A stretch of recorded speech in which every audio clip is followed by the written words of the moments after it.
Fala galera, beleza? Sejam bem-vindos ao Café com Leite Nerd. Se tem uma palavra que define bastante o capítulo 369 de Berserk pra mim, é triste. Foi um capítulo bastante triste, tanto no ponto de vista da história em si, com os personagens e tudo mais, como pra mim como leitor. Nesse vídeo eu gostaria de compartilhar tudo isso com vocês, resumindo, analisando, criticando e teorizando sobre o capítulo 369 de Berserk. Sem enrolação, porque o vídeo não tá nada curto, né? Pega sua xícara de café com leite e bora pro vídeo.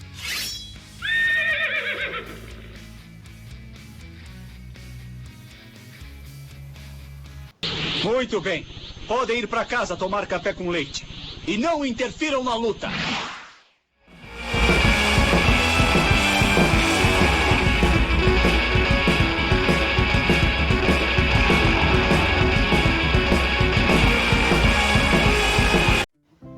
Bem, gente, eu sei que eu tô muito atrasado para trazer esse vídeo para vocês. Acontece que eu dei uma grande pausa aqui no canal. Uma pausa que já durou algumas semanas. Talvez tenha durado ou passado de um mês, dependendo de quando esse vídeo for ao ar. Na verdade, existe uma grande chance de quando eu vier falar com vocês sobre esse capítulo 369, já pode até mesmo ter sido publicado o capítulo 370. Mas não tem como eu deixar de falar desse capítulo com vocês. Então esse vídeo precisava ser feito, mesmo que com atraso. Sobre a razão desse hiato no canal, é que eu estava muito atarefado com as minhas outras tarefas cotidianas, sobretudo meu trabalho, e acabei precisando dar esse tempo, já que eu não estava com tempo para produzir continuamente os vídeos, e eu preferi dar uma pausa para recarregar as baterias do que ficar postando conteúdo de uma forma completamente desorganizada. Mas embora eu tenha parado com as postagens aqui, não parei com o trabalho, viu galera? Tem vídeo que foi produzido nesse período e eu vou estar soltando aqui para vocês mesmo que com atraso, já que considero relevante falar deles. Mas enfim, só queria dar essa breve justificativa sobre esse hiato. Eu poderia entrar em mais detalhes sobre essa situação toda, mas não quero desperdiçar o tempo de vocês com as minhas lamúrias, até porque vocês querem saber de Berserk, e não de mim. Então, justificativa dada. Ok, quem está acostumado a ver as análises dos novos capítulos de Berserk aqui do canal já sabe como funciona o esquema. Primeiro eu dou a vocês um resumo do capítulo analisando detalhes relevantes. Depois faço as minhas críticas e por fim dou as minhas teorias sobre no que os acontecimentos do capítulo podem acarretar. No caso das teorias, eu vou me segurar um pouco nelas nesse vídeo, já que como eu disse, talvez quando vocês assistirem esse vídeo já tenha até mesmo saído o capítulo 380. Então o que eu vou falar aqui pode já ter sido até desmentido quando o vídeo for ao ar. Mas nas demais coisas eu acho que a fala será atemporal, então vale a pena acompanhar. Bem, começando com um resumo. O capítulo começa com Silk e Farnese, que em meio ao desespero da ilha afundando gritam por Guts, muito preocupadas. Enquanto isso, o Guts ainda tá naquela vibe de derrotado dele, completamente inerte, sem saber o que fazer. Ele tá desesperado, se lamuriando por não ter conseguido atingir um golpe sequer em Grift. Daí temos uma sequência de quadros mostrando a destruição da ilha, que eu pelo menos não acho muito relevante ficar falando aqui, já que são quadros que servem apenas para complementar a carga dramática da cena. Depois vamos para a região do porto, onde descobrimos que o Roderick conseguiu se salvar, chegando no navio. Ele conseguiu fazer isso porque aquelas criaturas são incapazes de durar na água, ou seja, ele se salvou se jogando num bar, assim como muitos outros marinheiros, e eles estavam sendo ajudados pelas sereias. Depois vem mais alguns quadros mostrando a tristeza do pessoal, mostrando toda aquela calamidade, e então a Isma começa a desaparecer. E a razão para isso é explicada pela Dana, que diz que eles não podem mais permanecer no mundo corpóreo, o que entristece a todos ali. Mas ninguém fica mais entristecido do que o Ishidoro, que se desespera em ver Isma desaparecer bem nos seus braços. E é uma cena realmente triste, galera. Mandaram muito bem no drama aqui. Muito mesmo. Bom, daí todos os outros seres do outro mundo vão desaparecendo dali, como a própria Isma, as sereias e as criaturas da ilha. E até mesmo o Puck também desaparece. O ilustre Puck que está conosco aí desde o primeiro capítulo de Berserk. Depois a cena corta para o Guts, que apesar de tudo está a salvo. Provavelmente foi salvo pelo Skunk Knight, que provavelmente era o único que poderia salvá-lo da situação em que ele estava. E tem um quadro do Cavaleiro Caveira nesse capítulo que pode ter dado a entender que ele fez isso. Sobre o Guts, uma observação interessante é que aparentemente algo saiu da Dragon Slayer no momento em que as criaturas mágicas estavam desaparecendo, o que significa que muito provavelmente a Dragon Slayer perdeu seu aspecto mágico. Se for esse o caso, o que provavelmente é, Isso aconteceu com todas as armas mágicas usadas pelo grupo, como a espada de vento do Sérpico, a adaga de fogo do Ishidoro e todas as outras, que tinham esses poderes graças aos espíritos que ficavam em volta delas. Espíritos esses que provavelmente se esvaíram daquele mundo também. E partindo do pressuposto que as magias usadas pelos magos também são realizadas através desses seres mágicos, é muito possível que todos eles também tenham perdido seus poderes agora, ou pelo menos a maior parte dos poderes. Isso significa que não só o Guts, mas principalmente seus aliados sofreram um nervo gigantesco depois desse evento, o que vai nutrir ainda mais a sensação de desesperança que todos esses últimos capítulos vêm trazendo, porque agora eles estão ainda mais distantes de alcançarem o nível que precisa alcançar.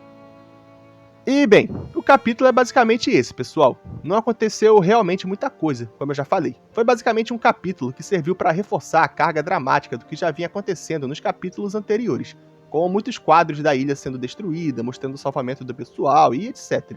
E esses quadros tomaram bastante parte do capítulo. Mas fora isso, não tem muito o que analisar, para ser sincero. Mas é um capítulo que traz muitas dúvidas, mas eu falo disso depois, na parte das teorias. Entrando agora na parte da crítica, é como eu já disse, não é um capítulo recheado de conteúdo e tudo mais. E ele foi construído muito mais para fechar os acontecimentos que se iniciaram e, sobretudo, trazer para nós essa carga dramática. E eu devo dizer que essa carga dramática foi construída bem. De fato, você lê o capítulo e sente o mal-estar dos personagens, o desânimo e a decadência. É um capítulo que traz muito bem a melancolia que gostaria de trazer. Algo que também está muito bom é a arte. O pessoal está realmente de parabéns com o que eles estão fazendo. E todo mérito para eles nisso, porque manter esse nível não é moleza não, mesmo em uma obra mensal. Só que como esse capítulo é provavelmente o fim desse arco, ou pelo menos dessa grande trama da destruição da ilha, nessa crítica eu gostaria de separar o capítulo 369 de todo esse fim de arco, do capítulo 365 para cá. Falando sobre o capítulo 369 em si, ele foi um bom capítulo, que finalizou bem essa trama com um fim melancólico que merecia e tudo mais. Foi bastante competente mesmo. Mas, infelizmente, eu não posso passar pano aqui e dizer que esse fim de arco, de forma geral, foi bom. E eu acho que vai ser nessa parte que muitos de vocês podem ficar bravos comigo, dar dislike no vídeo, se desinscreverem do canal e tudo mais. Mas eu preciso perguntar pra vocês com sinceridade. Não parece que faltou algo nisso tudo? Não sei, eu olho pra todo esse arco da Ilha da Fantasia desde o início, e em tudo que foi construído nesse lugar, tudo que nos foi mostrado, as possibilidades de magias, seres mágicos e tudo mais, e eu não consigo simplesmente aceitar que o fim da ilha foi tão simples assim. Digo, só para eles chegarem na civilização da ilha foi uma dificuldade danada. Isso porque a Morda, que é uma bruxa aprendiz, deu um trabalho do cão para eles, assim como aquelas criaturas guardiãs e tudo mais. Então, como que a ilha passa por essa destruição toda e todos aqueles seres mágicos que vivem lá não têm reação nenhuma? O que aqueles grandes magos fizeram nisso tudo? E aqueles seres do submundo da ilha? Ninguém fez nada, ninguém lutou, sabe? E é muito estranho, galera. Eu tenho certeza absoluta que se fosse com o Miura, todo esse momento da destruição da ilha seria um grande fim de arco, com várias lutas, várias demonstrações de poderes, com detalhamento em todos os personagens e tudo mais. Seria provavelmente uma verdadeira épica guerra mágica, porque o Miura fazia isso. Ele tornava todos os momentos de Berserk em momentos épicos. Mas nessa situação toda de catástrofe, o único que nós vimos efetivamente lutar pela ilha foi o Skunk Knight, como se ele fosse o único ser capaz ali. Durante todo esse arco da ilha nos foram apresentados vários elementos como criaturas guardiões que poderiam ser invocadas para proteção, vassouras voadoras, vários e vários seres mágicos, e nada do que nos foi apresentado foi aproveitado no momento derradeiro. Sei lá, é muito frustrante. E eu sei que muitos de vocês podem estar dizendo: ah, mas você tem que entender que eles não são o Miura. A história não é deles. Eles já estão fazendo o que lembram. Tudo bem, eu entendo isso. Mas até mesmo nas coisas que eles decidiram desenvolver nesse fim de arco, tem algumas coisas estranhas, como os vários erros de continuidades, personagens que somem de uma cena para outra e etc. Coisas que eu já venho comentando nas últimas análises. Então, a galera não tá falhando somente no sentido de fazer muito menos do que o Miura faria. Até porque isso é aceitável no sentido de que a história não é deles. Eles não sabem tudo que rolaria, com tantos detalhes e tudo mais. Mas o pior de tudo é que eles estão falhando até mesmo nos detalhes do que decidiram trabalhar na história. E, por favor, galera, não vem com esse papo de que eles estão fazendo somente um favor pros fãs, beleza? Porque Berserk é a obra seinen mais popular que existe, ou uma das mais populares. Esse mangá movimenta muito dinheiro, então o Estúdio Gaga não tá fazendo isso só por amor ao Miura e à memória dele. Estão fazendo isso porque é Berserk e Berserk dá dinheiro. Tanto é verdade que foi só o autor morrer que a história voltou um pouco mais para os holofotes e eles estão capitalizando em cima disso, como retornando com animações antigas e etc. Claro que talvez o Cold Moore esteja realmente fazendo isso pelo seu amigo. Eu acredito nisso porque acredito em amizades verdadeiras. E também acredito na boa vontade da equipe e no respeito deles pelo autor. Mas eles com certeza não estão fazendo isso de graça também. Então não é como se eles estivessem fazendo caridade produzindo esse mangá, beleza? Enfim, olhando para todos esses capítulos finais do arco da Ilha da Fantasia, eu fico realmente bastante preocupado sobre o rumo que essa reta final de Berserk vai tomar. E acho que tem grandes riscos de a obra perder aquele selo de qualidade que sempre teve e que eu mesmo tanto elogio nas análises que faço aqui no canal. Isso me deixa realmente triste, porque isso pode manchar a imagem dessa obra que foi feita pelo Miura com tanto carinho e dedicação, sempre com muito esforço para ser o mais perfeita possível. Esse é o tipo de comentário que não é nada fácil para mim fazer, já que a maioria das pessoas aqui do canal são fãs de Berserk que querem essa continuação e que com certeza estão bem incomodadas ouvindo isso. Para mim seria muito mais fácil simplesmente só elogiar como muitos estão fazendo por aí. Mas eu prefiro optar pelo caminho da sinceridade, e não da facilidade, porque eu não quero ser hipócrita aqui com vocês. Mas enfim, deixem nos comentários o que vocês acham sobre tudo isso. Agora entrando na parte das teorias, é como eu disse pra vocês antes, não vale a pena eu teorizar muita coisa aqui, porque talvez esse vídeo esteja indo ao ar quando o próximo capítulo estiver lançado, o que pode tornar o que eu falar aqui irrelevante. Mas o que eu posso dizer com certeza é que foi um capítulo que deixou realmente muitas dúvidas. Primeiro de tudo, tenho dúvidas sobre quais tipos de seres que irão desaparecer do mundo. Vimos que isso aconteceu com os seres puramente mágicos, como os elfos, as sereias e outras criaturas. Seres que não são mágicos e que estão relacionados à magia de alguma forma, como os bruxos, não desapareceram, mas há alguma chance de eles terem perdido parcialmente ou totalmente seus poderes mágicos nessa situação toda. Como eu disse antes, essa perda de poderes pode ter acontecido com outros objetos mágicos da obra, como a Dragon Slayer e as armas usadas pelo resto do bando do Guts. Até mesmo a Berserk Armor pode ter perdido seu caráter mágico. Será? Bem, isso vai ficar um pouco confuso por enquanto, porque com certeza nem todo o caráter mágico vai ser retirado do mundo humano de Berserk. E quando eu digo mágico, me refiro a tudo que não é completamente humano.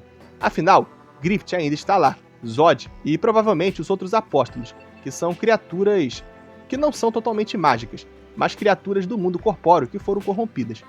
Mas isso deixa algumas dúvidas sobre os outros seres, teoricamente de outro mundo, que vivem nesse mundo corpóreo que podem ter desaparecido.